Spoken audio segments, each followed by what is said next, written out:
ಸ್ವರ್ಗ ನರಕ ಅಂತ ಹೊಸ ಕಾನ್ಸೆಪ್ಟ್ ಮಾಡಿದ್ದಾರೆ. ಆ್ಯಕ್ಚುಲಿ ಈ ಜನ್ರೇಷನ್ಗೆ ಹಳೇದ್ರ ಬಗ್ಗೆ ಸ್ವರ್ಗ ನರಕ ಅನ್ನೋದ್ರ ಬಗ್ಗೆನೇ ಗೊತ್ತಿರಲಿಲ್ಲ. ಇವಾಗ ಇವರು ತಿಳ್ಸೋಕೆ ಹೋಗಿದ್ದಾರೆ. ಸತ್ಯ ಧರ್ಮ ಸ್ವರ್ಗ ನರಕ ಅದೆಲ್ಲ ಈಗಿನ ಜನ್ರೇಷನ್ಗೆ ಏನೂ ಅರ್ಥ ಆಗ್ತಿಲ್ಲ. ನಮ್ಮ ಬಿಗ್ ಬಾಸ್ ಕಡೆಯಿಂದ ನಮ್ಮ ಯುವ ಪೀಳಿಗೆಗೆ ಅರ್ಥ ಆಗುತ್ತೆ ಅಂತ ಅಂದ್ಕೊಂಡಿದ್ದೀವಿ. ನಮಸ್ತೆ ನಾಡ ಜನತೆಗೆ, ನಾನು ಸುದೀಪ್ ಅಣ್ಣನ ಅಭಿಮಾನಿ. ಈಗ ಹಿಂದಿನ ಸೀಸನ್ಗಳಲ್ಲಿ 10 ಸೀಸನ್ನು ನೋಡ್ಕೊಂಬಂದಿದ್ದೀವಿ. ಈಗ 11th ಸೀಸನ್ ಬಂದಿದೆ. ಇದರಲ್ಲಿ ಸ್ವರ್ಗ ನರಕ ಅಂತ 2 ಕಾನ್ಸೆಪ್ಟ್ ಮಾಡಿದ್ದಾರೆ. ಅದು ಯಾಕೆ ಮಾಡಿದಾರೋ ಗೊತ್ತಿಲ್ಲ, ಬಟ್ ಈ ಸೀಸನಲ್ಲಿ ಏನೋ ಒಂದು ಟ್ವಿಸ್ಟ್ ಇದೆ ಅಂತ ನನ್ನ ಅಭಿಪ್ರಾಯ. ಎಲ್ಲರಿಗೂ ಒಳ್ಳೆಯದಾಗಲಿ.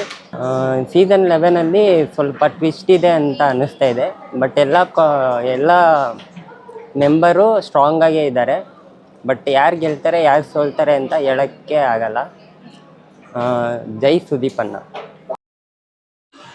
ಬಿಗ್ ಬಾಸು ಈ ಸಲ ತುಂಬ ಇಂಟ್ರೆಸ್ಟಿಂಗ್ ಇರ್ಬೋದು, ಬಟ್ ಕಂಟೆಸ್ಟೆಂಟು ಯಾರು ಅಂತ ಹೈಕ್ ಆಗಿರೋರಿಲ್ಲ, ಎಲ್ಲ ನಾರ್ಮಲ್ ಇದೆ. ಬಟ್ ಜೋಶ್ ಇರುತ್ತೆ, ಫೈಟ್ ಇರುತ್ತೆ. ಬಟ್ ಟಾಸ್ಕ್ ಬಗ್ಗೆ ಹೇಳ್ಬೇಕಂದ್ರೆ ಟಾಸ್ಕು ನಮಗೆ ಇಮ್ಯುನಿಟಿ ಪ್ರಕಾರ ಇರಬೇಕು. ಎಲ್ಲ ರ್ಯಾಶ್ ಆಗಿ ಲಾಸ್ಟ್ ಟೈಮ್ ಮಾಡಿದ್ರಲ್ಲ ವಿನಯ್ ಸಂಗೀತ ಆ ಥರ ಎಲ್ಲ ಹೆವಿ ಆಗಿರಬಾರ್ದು. ಮಕ್ಕಳು ನೋಡೋ ಥರ ಇರಬೇಕು. ಚೆನ್ನಾಗಿದೆ. ನಮಗೆ ಜಗದೀಶ್ ಬಂದಿರೋದು ಖುಷಿ ಆಯಿತು. ಅವ್ರು ಏನೋ ಹೇಳ್ಬಿಟ್ಟು ಬಂದಿದ್ರು ಔಟ್ಸೈಡು, ಇವಾಗ ಅದನ್ನು ಮಾಡಿದ್ರೆ ಅವರೇ ಒಳಗಡೆ ಸೇರಿಕೊಂಡವ್ರೆ ಅಂತ ಒಂದು ನ್ಯೂಸ್ ಬಂತು. ಮತ್ತು ತುಕಾಲಿ ಹೆಂಡ್ತಿ ಗೆಲ್ಲಬೇಕಂತ ಇಷ್ಟ ನನಗೆ. ಅಂದರೆ ಸೇಮ್ ಎವ್ರಿ ಟೈಮು ಅಷ್ಟೇ. ಸ್ವರ್ಗ ನರಕ ಅಂದರೆ ಫಸ್ಟ್ ಇದು ಸ್ವಲ್ಪ ವರ್ಲ್ಡ್ ಮಾತ್ರ ಚೇಂಜ್ ಮಾಡಿದ್ದಾರೆ. ಲಾಸ್ಟ್ ಟೈಮು ಕೊಟ್ಟಿದ್ದರು. ಸ್ವರ್ಗ ಅಂದರೆ ವಿನ್ ಆದವ್ರು ಸ್ವರ್ಗ ಅನಿಸುತ್ತೆ ನನಗೇನು. ವಿನ್ ಆಗದಿದ್ದವರು ನರಕ ಅಂದರೆ ಅವ್ರಿಗೇನು ಲಕ್ಸುರಿ ಬಜೆಟ್ ಸಿಗಲ್ಲ, ಅವ್ರಿಗೆ ನರಕ ಅಂತ ಅನಿಸ್ಬೋದು. ಬಟ್ ಜೈಲ್ ಕಾನ್ಸೆಪ್ಟ್ ಹೊರಗಡೆ ಇದೆಯಲ್ಲ, ಅದು ಇಷ್ಟ ಆಗಿಲ್ಲ ನಮಗೆ. ಅವರು ಅದಕ್ಕಿಂತ ಬೇರೆ ಏನಾರ ಕೊಡ್ಬೋದು, ಶಿಕ್ಷೆ ಥರ. Thank you. ಈ ಸಲ ನಮ್ಮ ದೀಪಣ್ಣ ಯಾವ ಥರ ಮಾಡ್ತಾರೆ ಅದೇ ಥರ ಮಾಡ್ತಾರೆ. ಬಟ್ ಈ ಸಲ ಸ್ವಲ್ಪ ಅವರು ಸ್ಟ್ರಾಂಗ್ ಆಗಿದ್ದಾರೆ, ಇನ್ನೂ ಜಾಸ್ತಿ ಬೈತಾರೆ ಅಂತ ಅಂದ್ಕೊಳ್ತೀನಿ ಎಲ್ಲರೂ ಕಂಟೆಸ್ಟೆಂಟ್ಗೆ. ನೋಡಿದೆ ನಿನ್ನೆ ಹೊಸ ಟಾಪಿಕ್ಕು ಚೆನ್ನಾಗಿತ್ತು. ಸ್ವರ್ಗ ನರಕ ಅಂತ 2 ಟಾಪಿಕ್ ಹೊಸದು ಮಾಡಿದ್ದಾರೆ.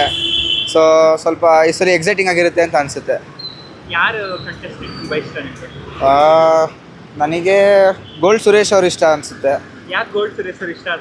ಅವ್ರದ್ದು ಕಾನ್ಫಿಡೆನ್ಸ್ ಚೆನ್ನಾಗಿದೆ. ಆಮೇಲೆ